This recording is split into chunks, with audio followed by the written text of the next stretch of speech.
Kumusta po, mga taga-subaybay? Ako po ay isang babaeng nasa 30s na masipag sa trabaho at maayos ang buhay. Nakakatuwang isipin na ipapadala ko ang aking kwento sa channel na ito na laging kasama ko sa aking pag-uwi at pagpasok sa trabaho. Umaasa ako na ang kwento kong ito, tulad ng epekto nito sa akin, ay magiging kaibigan ng isang tao sa mahabang biyahe at magbibigay inspirasyon at pag-asa sa iba. Magsisimula na po ako. Nagkakilala kami ng aking asawa sa trabaho. Hindi kami magkatrabaho sa iisang kumpanya. Sa halip na kasamahan, masasabi kong kami ay magkaaway at magkakampi. Nagkakilala kami ng aking asawa bilang mga empleyado ng magkaibang kliyente. Una kaming nagkita sa isang pulong upang pag-usapan ang mahahalagang schedule at iba't ibang issue. At bilang mga kinatawan ng aming mga kumpanya, agad kaming nagkaroon ng matinding talakayan at maraming usapan. Nagpalitan kami ng business card at nalaman ang aming mga contact number at nagpalitan din kami ng personal na mensahe upang ayusin ang ilang issue na hindi pa naayos. Matapos ang ilang buwan ng mahabang labanan, matagumpay na natapos ang transaksyon. Karaniwan, matapos ang lahat, magpapaalam na lamang at hindi na muling makikipag-ugnayan, ngunit minsan ay nakakatanggap ako ng mensahe mula sa aking asawa. Ang ganda ng panahon ngayon. Kumain ka na ba ng tanghalian, pangalan ng bida? Kumain ako ng mushroom stew ngayon at naisip ko lang na gusto mo ring iyon noong nakaraan, kaya't naisipan kong mag-text. Kung dadaan ka rito sa susunod, mag-text ka lang. Ililibre kita. Biglang umuulan. May payong ka ba? Nag-text ako para tanungin. Siguro ayos lang dahil may kotse ka, ano? Anyway, kumusta ka? Nag-text ako para malaman ang lagay mo. Sa ganitong paraan, gumagawa siya ng mga tanong na mahirap balewalain. Kaya't hindi ko maiwasang sumagot. At dahil sumasagot ako, nagkakausap kami ng 2 beses sa isang linggo. Sa puntong ito, hindi ko na maiwasang malaman. Mayroon siyang personal na damdamin para sa akin at iyon ay paghanga. Nag-aalala ako. Nagpasya akong hinding-hindi ako magde-date sa isang taong kasama ko sa trabaho, kaya't hindi ko man lang tinitingnan ang sino man sa opisina. Ngunit hindi siya kasama sa trabaho sa parehong kumpanya, ngunit hindi rin siya ganap na walang kinalaman sa trabaho. Mahaba ang aking pag-iisip at ang resulta ay subukan nating makipag-date.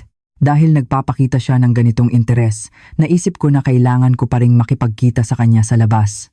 Kaya't ng araw na nagdesisyon ako, tumawag ang aking asawa at sinabi ko sa kanya na mag-dinner kami. Sa totoo lang, noong una akong lumabas, balak kong tumanggi at sabihing may interesado akong tao. Nag-aalala ako na kahit hindi kami sa parehong kumpanya, nagkakilala kami dahil sa trabaho. Ngunit nang makipagkita kami, napakasaya ng aming oras na nakalimutan ko ang lahat ng tungkol sa trabaho. Sa huli, hindi ko nasabi ang aking inihandang sasabihin at natural na nagplano kami ng susunod na date. Ang isang date ay naging 2 at ang 2 date ay naging marami at naging magkasintahan kami. Hindi tulad ng aking pag-aalala sa simula na wala ang aking pag-aalinlangan nang maging magkasintahan kami.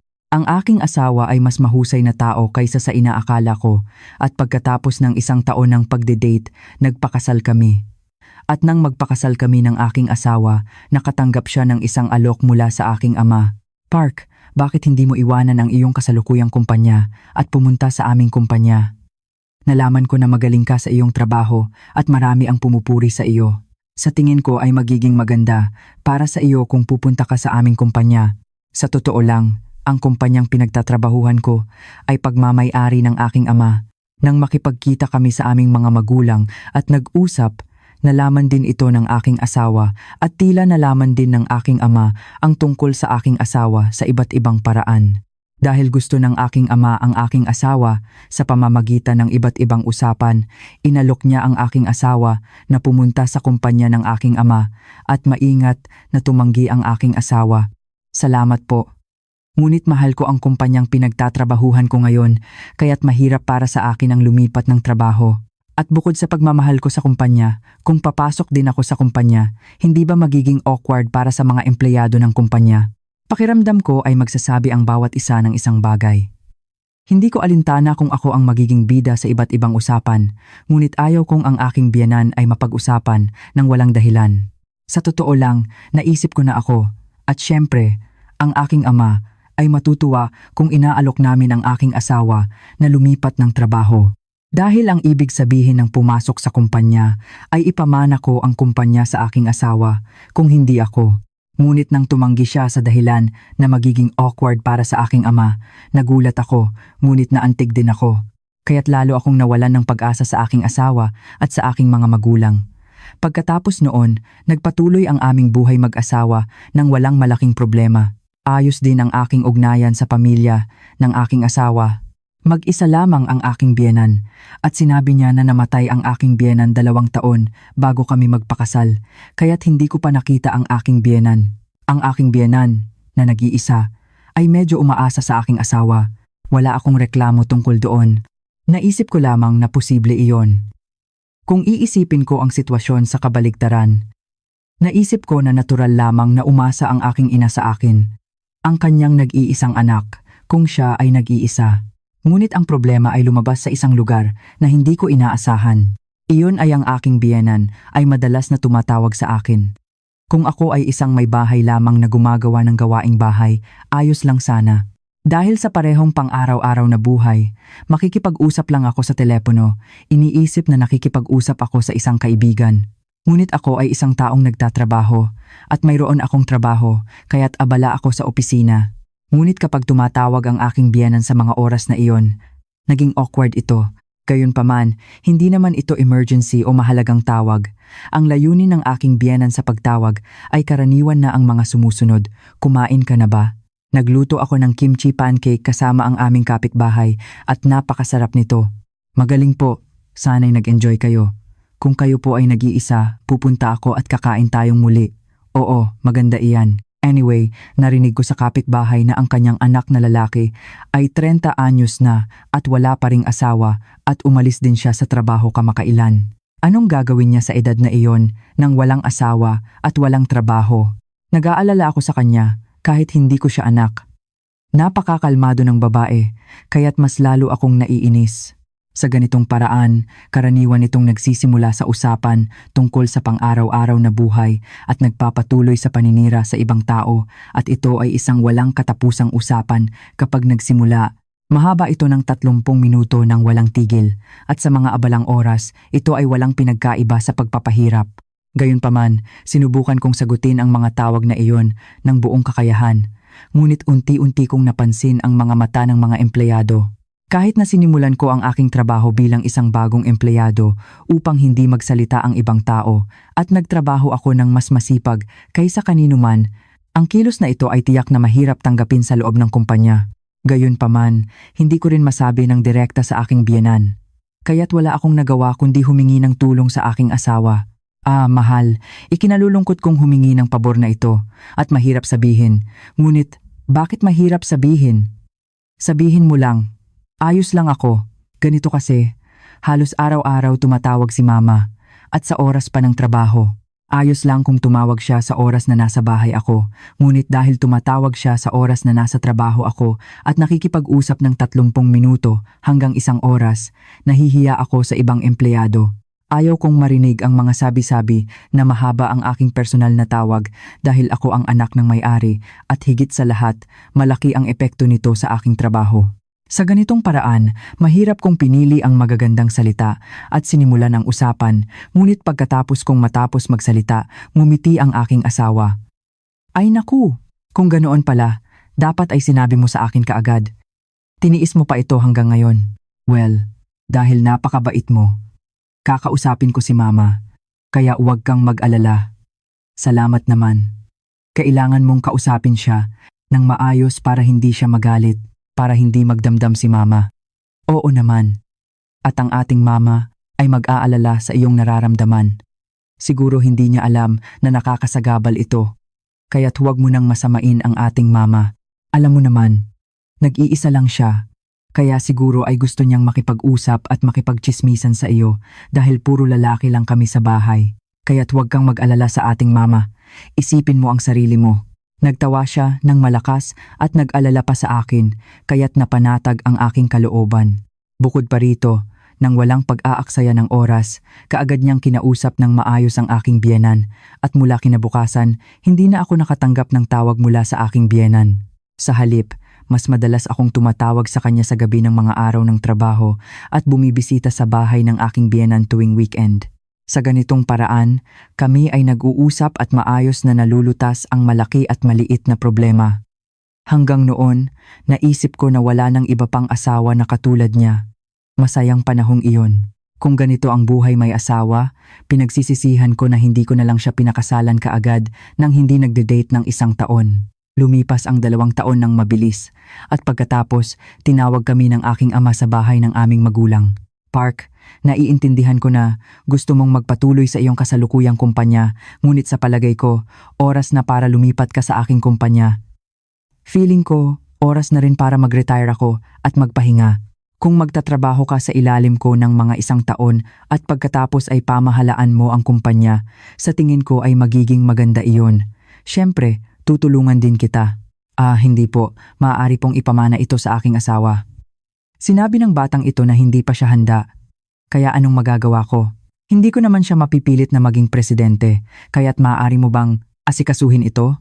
Sa tagal kong nagmamasid sa iyo, sa tingin ko ay magiging maayos ka kung matututo ka lang ng kaunti sa tabi ko. Tila nag-alinlangan ang aking asawa, ngunit sa huli ay sumang-ayon siya. Sinabi niyang susubukan niyang matuto ng husto at pamahalaan ito ng maayos. Gayunpaman, mayroong isang kondisyon. Kailangan niyang manirahan sa bahay ng aking magulang ng mga 1 o 2 taon.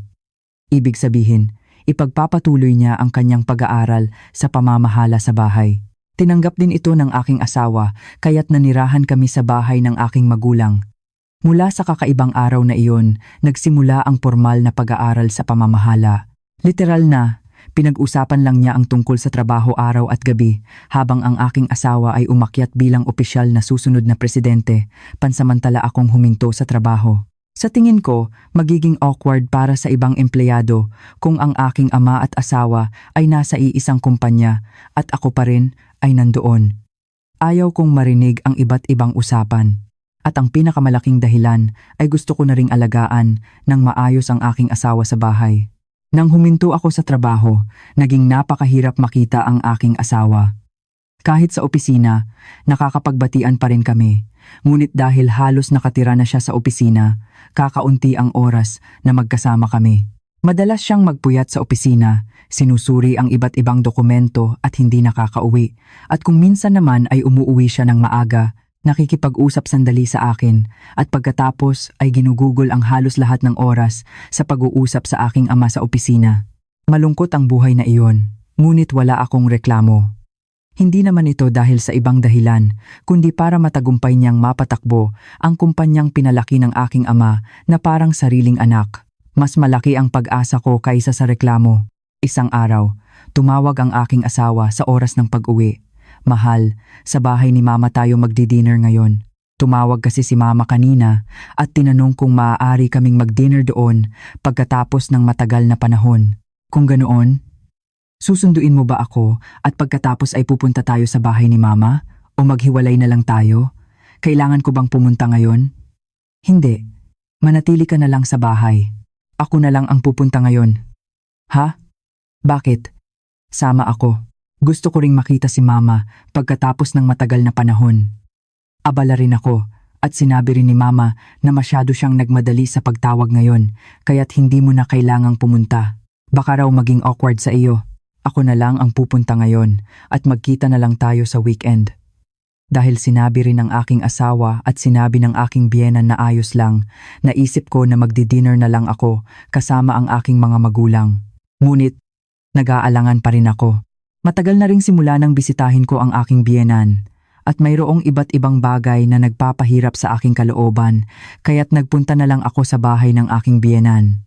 Ang bahay ng aking biyenan ay isang residential house, hindi isang apartment at may ibang tao na nakatira sa unang palapag at ang bahay ng aking biyenan ay nasa 2nd palapag. Inaasahan ko kung gaano sila magugulat at matutuwa kapag dumating ako na inakala nilang hindi ako darating. Eksaktong sa sandaling pipindutin ko ang doorbell, lumabas ang nakatira sa unang palapag. Dahil doon, mas lihim akong nakapasok sa gate at dahan-dahang umakyat sa 2nd palapag. Ang panahon noon ay tagsibol na papalapit sa tag-araw, kaya't nararamdaman ang init ngunit hindi pa oras para buksan ang aircon. Siguro ganoon din ang aking biyenan, kaya't bahagyang binuksan niya ang pinto sa halip na isara ito at naglagay ng lambat laban sa lamok sa pinto. Sa sandaling dahan-dahan kong bubuksan ang lambat, narinig ko ang isang nakakagulat na bagay na hindi ko na kayang kumilos. Pagkatapos mo makuha ang kumpanya, hihiwalayan mo na agad siya. Hindi ba? Ito ay isang linya na parang isang soap opera, ngunit naisip ko kung nanonood ba sila ng TV. Ngunit hindi iyon totoo. Dahil boses iyon ng aking biyanan. At pagkatapos ay sumunod ang boses ng aking asawa. Naunawaan ko na ang hindi ka panipaniwalang malupit na usapan na ito ay totoo. Oo naman. Alam mo naman na ang dahilan kung bakit ko siya pinakasalan ay dahil sa kumpanya. Alam ko na nilapitan ko siya mula sa simula dahil alam kong anak siya ng may-ari ng kumpanya. Nako, hindi ko alam kung gaano ko tiniis ang sarili ko na gustong sabihin gusto kong lumipat ng kumpanya kaagad nang marinig ko ang tungkol sa paglipat ng kumpanya pagkatapos naming magpakasal. Bakit hindi ka na lang lumipat noon na parang hindi ka makatanggi? Kung ganoon, hindi mo na kailangan pang magtiis sa pamilya ng iyong asawa tulad ngayon at agad mo nang namana ang kumpanya. Hindi mo alam, Mama, kung gaano kakahigpit ang matanda at ang anak niya. Kaya't nagpanggap ako na nag-aalala sa matanda at nagpanggap na hindi ako interesado sa kumpanya.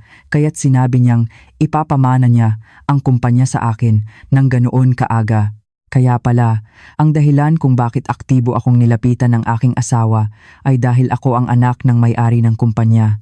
Aksidente niyang narinig ang pinag-uusapan ng mga empleyado nang bumisita siya sa aming kumpanya at sinadya niya akong nilapitan. Hindi lang iyon.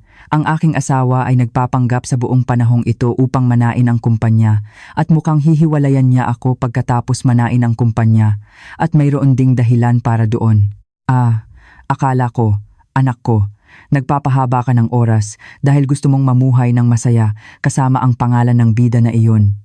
Hindi iyon totoo. Alam mo naman na kahit pinakasalan ko ang babaeng ito para manahin ang kumpanya, ikaw lang ang nasa puso ko. Pagkatapos kong manahin ang kumpanya, makikipagdiborsyo ako. Makikipagdiborsyo ako at mamumuhay kasama si Haiyun at pagkatapos ng 1 o 2 taon, magpapakasal akong muli ng bongga. Totoo nga, mayroon siyang ibang babae na nakikipagkita sa kanya. Hindi ko alam ng eksakto kung kailan nagsimula ang relasyon na iyon, ngunit malinaw na matagal na siyang nakikipagkita sa babaeng iyon bago pa man kami nagkakilala. Ang mas nakakagulat ay kilala ko ang babaeng iyon. Ito ay ang empleyado na sinabi ng aking asawa na in-scout niya mula sa kanyang dating kumpanya 3 buwan pagkatapos lumipat ang aking asawa sa kumpanya. Kaya't sa madaling salita, sa maraming araw na sinabi ng aking asawa na nagpupuyat siya sa opisina, sinusuri ang iba't ibang dokumento, ang babaeng iyon ay laging nasa tabi niya. Nakakagulat na siya ay nakikipagrelasyon sa kumpanya na itinayo at pinalaki ng aking ama, ngunit mas nakakagulat na mga kwento ang lumabas sa bahay nang walang katapusan. Oo, mas gusto ko rin si Haiyun kaysa kay pangalan ng bida na kasama namin ngayon. Dati, ayaw ko kay Haun dahil wala siyang pamilya, ngunit noon ay wala rin naman tayong masyadong pagmamay-ari at sinabi niya na wala rin namang pagmamay-ari ang pamilya ng babae. Ngunit ngayon ay magiging may-ari ka na, kaya't bakit kailangan pang mayaman ang pamilya ng babae? Higit sa lahat, mas madaling pakitunguhan si Haiyun na sumusunod sa bawat salita ko kaysa kay pangalan ng bida na matigas ang ulo. Ginagawa niya ang lahat ng sinasabi ko. Hindi lamang si Haiyun ang nakikinig sa akin, kundi pati na rin sa iyo. Hindi ba't nakita mo na hinihintay niya ng walang reklamo nang sabihin ko na maghiwalay tayo pagkatapos kong magpakasal at makuha ang kumpanya? Anyway, si Haun ang perpekto para sa atin. By the way, paano mo balak makipagdiborsyo? Paano kung hilingin niya na ibalik ang kumpanya kung maghiwalay kayo? Ako ba ang taong hahayaang muling maagaw ang kumpanya na nasa kamay ko na? Sisiguraduhin kong hindi iyon mangyayari. At tungkol sa diborsyo, sige, maglalagay ako ng isang lalaki sa tabi ng babaeng iyon. Sana'y magkagustuhan sila, ngunit ayos lang kung hindi niya ako niloloko. Dahil kailangan ko lang kumuha ng magagandang litrato upang gawin itong eskandalo at bigyan ng pera ang lalaki at pilitin siyang umamin na may relasyon siya. Kung ganoon, ang babaeng iyon ang magiging may kasalanan. Napakaayos talaga ng ating anak. Dahil siguro doon, ipinapamana ng matanda na hindi mo kadugo ang kumpanya sa iyo. Anyway, Mama, magtiwala ka lang sa akin at maghintay at alagaan mo rin si Haiun at huwag mo siyang tawagin dito sa bahay. Kailangan nating maging mabuti sa babaeng iyon at sa matanda hanggat hindi natin namamana ng maayos ang kumpanya. Nagplano pa pala siya kung paano kami hihiwalay. Ang taong ito pala ay ganoon. Patuloy akong naiinis sa sarili ko na nangangarap na magpakasal at ipamana ang kumpanya ng aking ama nang hindi nalalaman ang katotohanan. Sa kabila ng sitwasyon na hindi ko na mapigilan, mayroon pa ring isang magandang bagay. Iyon ay nalaman ko na ang lahat ng kanilang plano. Ang kumpanya ay nasa kamay pa rin ng aking ama at wala pang anumang napupunta sa aking asawa, kaya't naisip ko na ayusin na ang lahat ngayon. Hindi lamang ayusin, kundi itapon ko silang lahat sa impyerno. Lumabas ako doon nang hindi gumagawa ng ingay. Tulad ng pagpasok ko, pagkatapos ay agad akong umuwi at sinabi sa aking mga magulang ang lahat ng katotohanan. Palalayasin ko siya sa bahay kaagad. Nag-aalala ako na baka magalit sila, ngunit sinabi ng aking ama na hindi siya makukontento sa pagpapalayas lamang sa kanya. Pagkatapos ng araw na iyon, ginawa namin ang aming asawa tulad ng dati. Sa mga araw na hindi umuuwi ang aking asawa dahil sa pagtataksil niya na ginagamit ang kumpanya bilang dahilan, kami ay nagtitipon bilang isang pamilya at gumagawa ng mga plano at patuloy na nagtatakda ng pinakamagandang araw. Siyempre, ginawa rin namin ang aming sariling investigasyon. Bagamat wala ng karagdagang impormasyon na nais naming malaman, naisip namin na mas mabuti na mayroon kaming kahit kaunting litrato upang suportahan ang kanilang pagtataksil. Pagkatapos matapos ang lahat ng paghahanda para sa plano, tinawag ng aking ama ang aking asawa at sinabi ang mga salita na magsisimula ng aming paghihiganti. Sa tingin ko, tapos ka na sa trabaho. At sa tingin ko ay handa na tayo para sa seremonya ng inaugurasyon. Kalahati na ng buwan na ito, kaya't sa tingin ko ay maaari nating itakda ito sa unang araw ng susunod na buwan, kaya't simulan mo na ang paghahanda. Opo, tatay. Kalmado na sumagot ang aking asawa, ngunit hindi niya maitago ang kanyang lumalabas na ngiti. Narinig ang mga salitang matagal niyang pinangarap. Tila na-relax ang aking asawa at nagsimulang mamili ng mamahaling gamit na hindi niya karaniwang ginagawa. Ginawa niya itong dahilan na wala siyang maisusuot sa seremonya ng inaugurasyon, ngunit sa totoo lang, tila sumabog ang kanyang pagnanais sa luho na naipon niya. Habang ang aking asawa ay dahan-dahang nagkakaroon ng mga utang, mayroong isang lalaki na nagsimulang lumitaw sa tabi ko. Ang lalaking ito na biglang lumitaw sa lugar na karaniwan kong pinamimilhan ay tila gumagalaw ng kapansin-pansin sa tabi ko at pagkatapos ay ngumiti siya at nakipag-usap sa akin.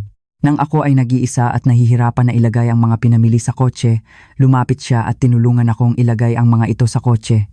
Pagkatapos nito, ang lalaking iyon ay nagpanggap na nagkakataon na nagpunta sa mga lugar na madalas kong puntahan tulad ng cafe at bookstore at nagsimulang makipagkaibigan sa akin. Hindi na kailangan pang malaman pa at naisip ko na siya na ito. Hindi ko pilit na itinulak ang lalaking iyon na nagsisikap na makipaglapit sa akin at nagpalitan kami ng contact number. Habang maayos na umuusad ang aming plano, papalapit na ang seremonya ng inaugurasyon. Ang aking asawa ay puno ng mamahaling gamit mula ulo hanggang paa na akma sa kasabihang nangutang at nagpakitang gilas. Hindi ko alam na gusto mo pala ng mamahaling gamit. Kung alam ko lang, sana ay binigyan din kita ng mamahaling regalo sa iyong kaarawan. Biro lang, alam mo naman na hindi ako mahilig sa mamahaling gamit. Ngayon ay espesyal na araw, kaya't naglakas loob akong bilhin ito. Maraming kakilala ng aking biyenan ang darating at lahat ng empleyado ng kumpanya ay magmamasid, kaya't hindi ako maaaring magsuot ng anumang bagay. Kaya't huwag mo nang isipin na may iba pa. Ako ay isang tao na nag-iisip pa rin kung tama bang maging presidente ng kumpanya ngayon. Paano kung ikaw na lang ang magmana nito ngayon? Sa tingin ko, mas akma ka kaysa sa akin. Saan mo naman nakuha ang ganyang salita? Ngayon pa ba na handa na ang lahat? Huwag ka nang magsalita ng mahina at tara na. Gaano siya kagaling magsalita ng mga bagay na wala sa puso niya. Naisip ko na niloloko niya pala ako sa ganitong paraan sa buong panahong ito. Ang aking asawa ay may mapanlinlang na ngiti sa kanyang mukha na walang kumpiyansa at medyo nakakatawa ring panoorin iyon. At naisip ko na nakakatuwang isipin na ang ngiting iyon ay magiging desperasyon sa lalong madaling panahon. Sa ganitong paraan, kami ay nagpunta sa seremonya ng inaugurasyon na may iba't ibang iniisip. Nagsimula ang matagal ng hinihintay na seremonya ng inaugurasyon at tumayo ang aking ama sa harap ng lahat. At pagkatapos ay ipinakilala niya ang susunod na presidente. Sinabing magre-retire na siya. Ang ipinakilala ng aking ama ay ang pinakamatandang empleyado ng kumpanya na kasama niya sa pagtatrabaho mula pa nang itatag niya ang kumpanya. Nagpasya siya na pamahalaan ng kumpanya hanggat hindi pa ako ganap na handa na manahin ang kumpanya. Pagkatapos ng talumpati ng aking ama, kapansin-pansing sumimangot ang mukha ng aking asawa. Sa sandaling iyon, tila hindi na niya kayang kontrolin ang kanyang ekspresyon at ang kanyang mga mata na dating napakabait ay napuno ng galit. At hindi pa natatapos ang seremonya ng inaugurasyon, sinimulan niya akong tanungin, "Ano ang lahat ng ito? Sinabi mong ipapamana mo sa akin ang kumpanya, kaya't sa loob ng 1 taon, tiniis ko ang lahat ng paghihirap. Ngunit ngayon, ano ang lahat ng ito?" Sa simula, hinahabol ako ng aking asawa sa isang mahinang boses, ngunit habang lumalaki ang kanyang galit, tumataas ang kanyang boses. Sa huli, halos sumigaw siya. At dahil doon, maraming tao ang napansin. "Ano? Hindi mo ba nakikita? Kung paano ka nagplano na ipagkanulo ako at agawin ang kumpanyang ito, ako rin ay nagplano na sirain ka. Ano? Ano ang sinasabi mo? Nanaginip ka ba? Bakit kita ipagkakanulo? Siguro ay naguguluhan ka sa iyong bangungot at sa katotohanan, ako. Ang asawa mong walang alam, kundi ikaw at ang trabaho. Siguro ay ikaw ang nanaginip. Pagkatapos mong manahin ang kumpanyang ito, maglalagay ka ng isang lalaki sa tabi ko, hihiwalayan mo ako, at mamumuhay ng masaya kasama ang ibang babae." "Lalaki? Babae? Ano ang sinasabi mo? Baliw ka ba? May sakit ka ba? Bakit ka ganyan?" Patuloy akong tinutukoy ng aking asawa bilang isang baliw. Kahit na ang isang aktor na may 30 taon ng karanasan sa pag-arte ay iiyak sa kanyang kakayahan, ngumiti ako sa aking asawa at pagkatapos ay tinawag ang taong inihanda ko. Habang papalapit ang taong iyon, muling sumimangot ang mukha ng aking asawa. Oo, ang taong iyon ay ang lalaki na dapat gaganap bilang aking kabit na sadyang lumapit sa akin. Nang makuha ko ang contact number ng lalaki, tinawag ko siya ng hiwalay at ipinaalam sa kanya na alam ko na ang lahat ng katotohanan. Pagkatapos ay inalok ko siya. "Anumang halaga ang ipinangako sa iyo ng aking asawa, bibigyan kita ng doble noon, kaya't maging panig ka sa akin." Dahil nagsimula ang kanilang relasyon sa pera, madali siyang pumayag nang inalok ko siya ng mas malaking pera. Sa huli, ang lalaki ay lumapit sa amin at nagsimulang ibunyag ang katotohanan tungkol sa aking asawa ng malakas sa lugar na iyon. Tama ang sinasabi ng babaeng ito. Sinabi sa akin ng lalaking ito na bibigyan niya ako ng pera upang linlangin ang babaeng ito. Sinabi niya na ayos lang kung hindi ako mapaniwala ang babaeng ito. Sa halip, sinabi niya na subukan kong kumuha ng mga litrato na maaaring pagdudahan ng sinuman at maging testigo ako sa diborsyo sa hinaharap. Magkasintahan kami ng babaeng iyan. Ang seremonya ng inaugurasyon ay naging isang eksena ng isang soap opera sa isang iglap dahil sa pahayag ng aking asawa. Akala ko ay tapos na ang ginagawa ng lalaki, ngunit tila siya ay lubos na nasisiyahan sa sitwasyon at itinuro ang isang babae at sumigaw. At ang babaeng iyan ay nakikipag-date sa lalaking ito. Siya ang kabit. Sa tuwing nakikipagkita ako sa lalaking ito, kasama rin ang babaeng iyan, nakita ko pa silang maghawak kamay at tawagin ang isa't isa na honey. Ang daliri ng lalaki ay nakaturo sa kabit. Sinusubukan niyang umalis ng tahimik, marahil ay sinusubukan niyang tumakas dahil nabigo ang kanyang plano na manahin ang kumpanya. Ngunit dahil sa pagbubunyag ng lalaki, hindi na siya makatakas kaya't sumigaw ang kabit at nagpanggap na inosente. "Honey? Hindi po." "Oo, lumipat po ako ng kumpanya dahil sinundan ko si Team Leader Park. At totoo po na mas malapit ako kay Team Leader Park kaysa sa ibang empleyado, ngunit hindi po kami magkasintahan." Siya, ang lalaking iyan, ay nagsisinungaling. Tila naramdaman ng aking asawa na ito na ang oras at muling tumaas ang kanyang boses. Tama, isa siyang empleyado na pinagkakatiwalaan ko, ngunit hindi kami magkasintahan. Bakit ka ganyan? Sino na naman ang taong ito? Ginagawa mo ba ito dahil ayaw mong ibigay sa akin ang kumpanya ng aking biyenan? Sinabi ko na sa iyo na hindi ko kailangan ang kumpanyang ito. Pakiramdam ko ay nabibigatan ako. Hindi mo na kailangang ibigay sa akin ang kumpanya, kaya't itigil mo na ito. Hindi ako nagulat dahil inaasahan ko na ang aking asawa ay magiging ganito. Malupit kong binitawan ang kamay ng aking asawa na humahawak sa akin at nagmamakaawa. Pagkatapos ay kinuha ko sa aking bag ang mga litrato na nakuha ko sa investigasyon at ikinalat ang mga ito. Ang mga litrato ay nagpapakita kung gaano sila kamahal, kung saan at paano sila nagmamahalan. Nang lumabas ang mga testigo at ebidensya, tila hindi na sila makahanap ng paraan at tumahimik sila. Sa halip, nagsimula silang pulutin ang mga litrato. Sinabi ko sa dalawa, hindi na mahalaga kung kayo ay nagtataksil o hindi dahil mayroon tayong mga litrato bilang ebidensya. Ngayon, anong gagawin mo?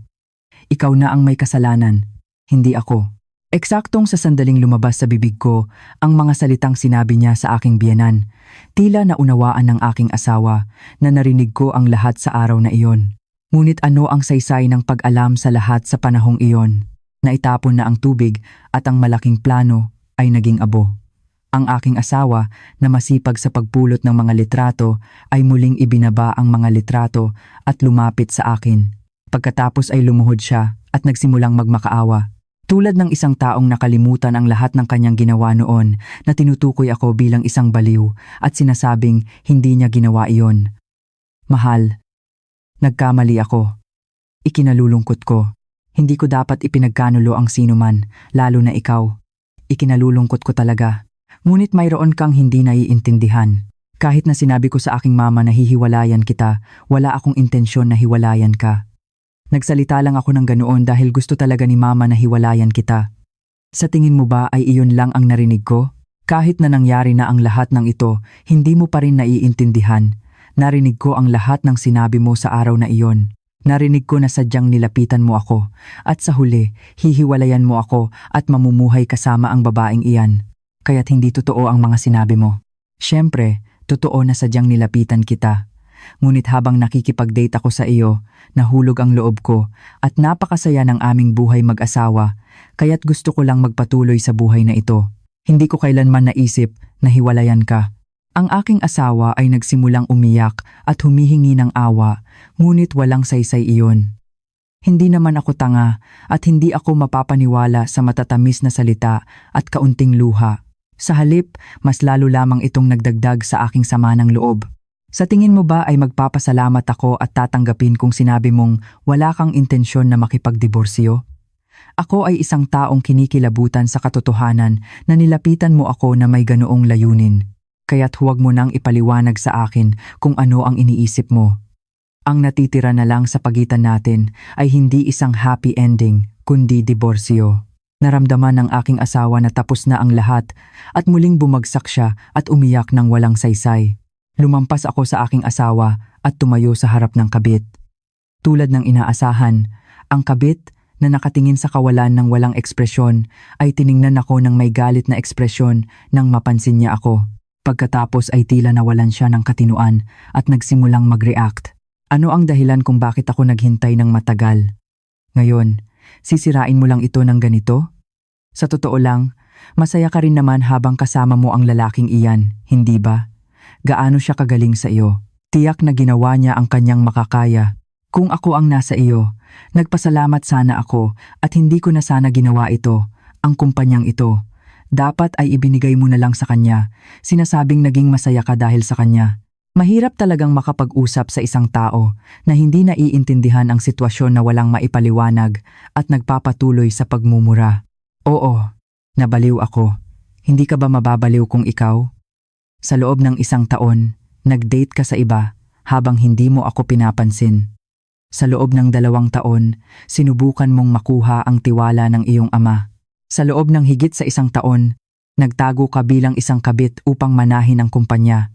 Naisip ko na matatapos na ang buhay na ito at magkakaroon ako ng sarili kong pamilya, ngunit dumating na ang oras na tatawagin akong misis, ngunit sinira mo ang lahat. Hindi ba ako mababaliw? Sino ang mananagot? Panagutan mo ang aking mga taon. Hindi mo na kailangang ibigay ang kumpanya, kaya't magbayad ka ng danyos. Malinaw na siya ay nabaliw. Sumigaw siya ng danyos sa akin, kahit na siya ang dapat na magbayad ng danyos. Sinampal ko ang kabit na nawawalan ng katinuan at nagwawala na parang foal ng buong lakas ko. Sa matalas na tunog, lumingon ang ulo ng kabit. Malaki ang epekto sa kanya ng sampal, kaya't hinawakan niya ang kanyang pisngi at muling tiningnan ako ng masama. Muli ko siyang sinampal ng buong lakas sa kabilang pisngi at sinabi, "Ikaw ang nagnanais na manggulo, kaya't bakit ka nagbibintang? Danyos, hindi mo pa rin naiintindihan ang sitwasyon. Hindi ikaw ang magbibigay sa akin, kundi ikaw ang magbibigay sa akin. Kaya't unawain mo ito habang ikaw ay kinakasuhan. Walang sinuman ang makapagbabayad sa iyong mga nakaraang taon, at ito ay magiging parusa sa iyong mga ginawa." Pagkatapos ng mga salitang iyon, ako, ang aking ama, at maging ang mga empleyado na nanonood ay umalis sa lugar na iyon. Ang lahat ng empleyado na lumampas sa dalawang tao na nakaupo na may desperadong ekspresyon ay nagbigay ng isang komento. Kaya pala palagi silang magkasama. Iyon pala ang kanilang relasyon. Aba, ang galing. Sino pa kundi ang kanyang biyenan? Paano niya naisip na gawin ang ganoong bagay sa kumpanya? Hindi lang sila nagagustuhan ng bigla, kundi nagpakasal pa nga at sinubukan pang agawin ang kumpanyang ito. Hindi ba ito isang pandaraya sa kasal? Hindi lang dapat tapusin sa diborsyo, kundi dapat din itong iulat bilang pandaraya. Bakit nawala ang batas laban sa pangangalunya, kaya't ang mga ganyang tao ay nakakalabas pa ng may taas noo? Napakagaling nilang magsalita tulad ng mga taong may pinag-aralan at talagang nakakatuwa. Pagkatapos noon, nagpatuloy ang iba't ibang kaso. Walang saysay ang paglaban ng aking asawa. Ito ay isang kaso lamang na nag-aaksaya ng oras. Sa kabila ng kanyang paglaban, sa huli ay pinalayas ang aking asawa ng walang anumang pagmamay-ari sa bahay at sa kumpanya. Siyempre, nakuha ko rin ang lahat ng danyos, pati na rin sa kabit at maging sa aking biyenan na nagtulak sa diborsyo. Nalaman ko pagkatapos kong makipagdiborsyo na ang aking dating biyenan ay lumipat na pala ng bahay. Marahil ay kumbinsido na ang kanyang anak ay magiging presidente ng isang kumpanya. Ito ay isang bagong apartment na may 40 metro kwadrado. Siyempre, lahat ng iyon ay utang, ngunit dahil nagkamali ang lahat, natural na dapat niyang ibalik ang bahay na iyon, ngunit sinabi na hindi pa rin sumuko ang aking biyenan sa bahay na iyon. Kahit na ang anak na pinagkakatiwalaan niya ay naging walang pera at naging may utang. Ang buwanang bayad sa principal at interes ay hindi kayang bayaran at sinabi na araw-araw na sinisigawan ng aking dating biyenan ang kabit. Ano ang ginagawa mo sa bahay? Kung ang aking anak ay hindi makapagtrabaho dahil sa pagkabigla at umiinom lang ng alak, hindi ba dapat ikaw ang lumabas at magtrabaho para kumita ng pera? Sa tingin mo ba ay libre ang bahay na ito na kinakain at tinutulugan mo? Kailangan mong magbayad ng interes sa utang upang patuloy na makatira dito. Dahil ang anak ay nakaupo lang at umiinom ng alak, nagreklamo at ang kabit lamang ang sinisigawan araw-araw, mananatili ba ang kabit? Sinabi na umalis siya sa bahay, sinabing ayaw niyang manatili sa bahay kahit na sinabi sa kanyang manatili. Pagkatapos noon, ang sigaw na nakadirekta sa kabit ay napunta sa aking dating asawa at sinabi na sinubukan ng aking dating asawa na kumbinsihin siya na ibenta ang bahay. Ngunit sinabi na ang aking dating biyenan ay hindi kailanman sumuko. Alam mo ba kung gaano tayo mawawalan kung ibebenta natin ito ngayon? At kung ibebenta natin ang bahay na ito ngayon, kailan pa uli makakatira ang iyong mama sa ganyang bahay? Dahil nabili na natin ito, kailangan natin itong protektahan, hindi ba? Kung naging mas mahusay ka lang sana, hindi sana tayo nasa ganitong sitwasyon. Ano ang ginawa mo sa kanin na handa na? Anyway, itigil mo na ang pag-inom at lumabas ka at magtrabaho para kumita ng pera. Kahit na masakit ang sitwasyon na tanging alak lang ang nalulunok niya at idinagdag pa ng aking dating biyenan ang kanyang sariling problema, tila hindi na rin kayang tiisin ng aking dating asawa. Ang aking dating asawa na umiinom lang ng alak at hindi iniisip na lumabas ng bahay araw-araw ay iniwan din ng aking dating biyenan at umalis at nagtago. Sa huli, nang umalis din ang kanyang pinagkakatiwalaang anak, sinabi na hindi na kayang bayaran ng aking dating biyenan ang interes at ipinagbili ang bahay. Kahit na ibinenta niya ang magandang bahay na iyon, halos wala siyang perang nakuha at sinabi na lumipat siya sa isang bahay na may isang silid na binabayaran buwan-buwan. Nagkaisa sila at nagtangka pa ng pandaraya upang mabuhay ng maayos, ngunit sa huli ay nagkawatak-watak sila at naging magkaaway na sinisisi ang isa't isa. Ang target ng paghihiganti ay bumagsak sa pinakamababang antas at naisip ko na tapos na ang lahat. Ngunit ang aking dating asawa na sinabing nagtago ay lumitaw sa bahay ng aking magulang. Sa panahong iyon, bumalik na ako sa trabaho at dahil sa paglitaw niya sa araw ng linggo, tila pinili niya ang oras na wala ako. Ang intensyon niya ay magmakaawa sa aking ama at makakuha ng kaunting pera. Ngunit sa araw na iyon, ayaw kong pumasok sa trabaho, kaya't sa kauna-unahang pagkakataon mula nang ako ay pumasok sa kumpanya, gumamit ako ng annual leave at ako ang unang nakaharap sa aking dating asawa. Nasa bahay ka? Nagpunta ako rito para lang makita ang biyenan ko. Bakit kailangan mong makita ang aking ama? Kasi hindi ko nakuha ang aking separation pay nang umalis ako sa kumpanya. Kahit na umalis ako dahil sa ganoong bagay, wala naman akong ginawang masama sa kumpanya, kaya't dapat ay natanggap ko ang aking separation pay, ngunit hindi ko ito nakuha. Hindi ba nakakatawa? Ginawa niya ang kanyang ginawa, ngunit humihingi pa rin ng separation pay. Bukod pa rito, ang separation pay na iyon ay halos nabayaran na.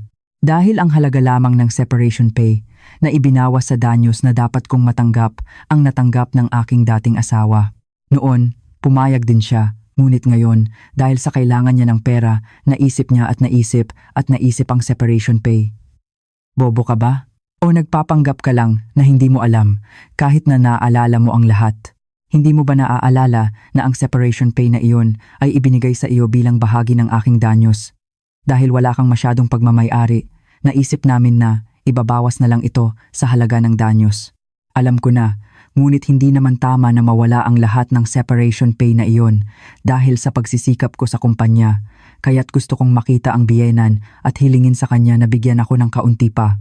Kung ikaw ay isang empleyado na nagdulot ng malaking pinsala sa kumpanya at umalis, marahil ay ibinigay ko na lang sa iyo ang separation pay dahil sa aming pinagsamahan. Ngunit ikaw ang taong sumira sa aking buhay at saktan ang aking mga magulang. Humihingi ka pa ng mas maraming pera sa ganyang tao. Siguro ay mahirap ang buhay mo, ngunit hindi tama na lumapit ka rito at humingi ng pera. Tulad ng sinabi mo kanina, talagang nahihirapan ako. Ano ba ang mangyayari sa akin kung hindi ko naisip na lumapit dito? Tingnan mo ang kalagayan ko, wala akong pera at hindi ako makahanap ng trabaho. Kaya tulungan mo ako. Hindi, ayaw mo akong tulungan, kaya tawagan mo ang aking biyenan. Kakausapin ko ang biyenan. Ang aking dating asawa ay tila kumbinsido na tutulungan siya ng aking ama kung lalabas siya. Upang matugunan ang kanyang inaasahan, lumabas ang aking ama sa tamang oras, binuksan ang gate. Hawak niya ang kanyang paboritong golf club.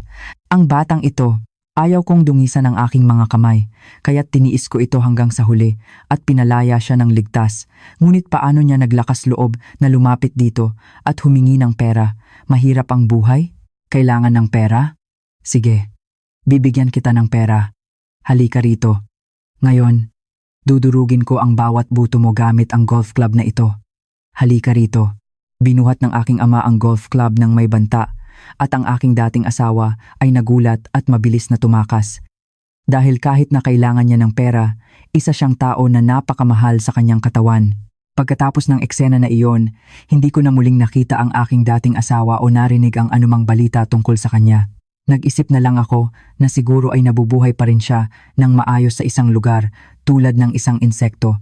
Pagkatapos noon, patuloy akong masipag na nagtatrabaho sa kumpanya ng aking ama. Na-promote ako muli at ang kasalukuyang presidente ay patuloy na gumagawa ng maayos. Bagamat nililigalig niya ako, sinasabing hindi ba dapat ako na ang magmana ng kumpanya tuwing nakikita niya ako. Sa ngayon, wala pa akong intensyon na pamahalaan ang kumpanya. Mayroon pa akong mga kakulangan, ngunit ang kasalukuyang presidente ay napakagaling, kaya't hindi ko nais na makisali. Nais ko lang matuto ng mas marami sa tabi ng presidente.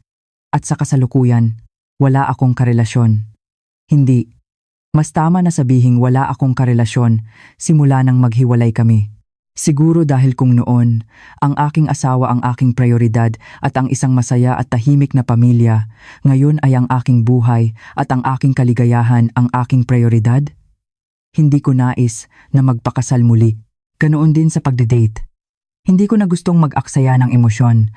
Masasabi ko ba, kung lumipas ang oras at manhid na ang damdaming ito, marahil ay makakapag-date ako at makapagpakasal, ngunit sa ngayon, masipag lang ako sa trabaho nang walang masyadong iniisip. Ngayon, sinusubukan kong manirahan malapit sa aking mga magulang at gumugol ng mas maraming oras sa kanila. Ngunit hindi rin ito nangyayari ayon sa gusto ko. Bakit? Dahil naglilibot sila sa iba't ibang sulok ng bansa, tila nagbabakasyon na parang bagong kasal. Kahit na nakakalungkot minsan na iniiwan nila ako, napakagandang makita silang magkahawak kamay at masayang ginugugol ang kanilang pagtanda at masaya ako sa pagtingin pa lang. Umaasa ako na mananatili silang masaya sa tabi ko dahil iyon din ang aking kaligayahan. Sa ganitong paraan, natapos na rin ang aking kuwento. Tulad ng sinabi ko sa simula ng kuwento, hindi ko alam kung nakatulong ako kahit kaunti sa inyong mga walang ginagawa. Nagtataka rin ako kung nagbigay ba ako ng pag-asa o kaaliwan. Sa buhay, marami tayong nararanasan at sa akin, ang diborsyo ay isa sa mga iyon. Hindi na ito isang mundo na nagtuturo sa diborsyo bilang isang malaking pagkakamali tulad ng dati at hindi rin naman kasalanan ang diborsyo. Huwag tayong maging mahiyain at mamuhay tayo ng matapang. Salamat sa pagsama sa aking mahabang kwento.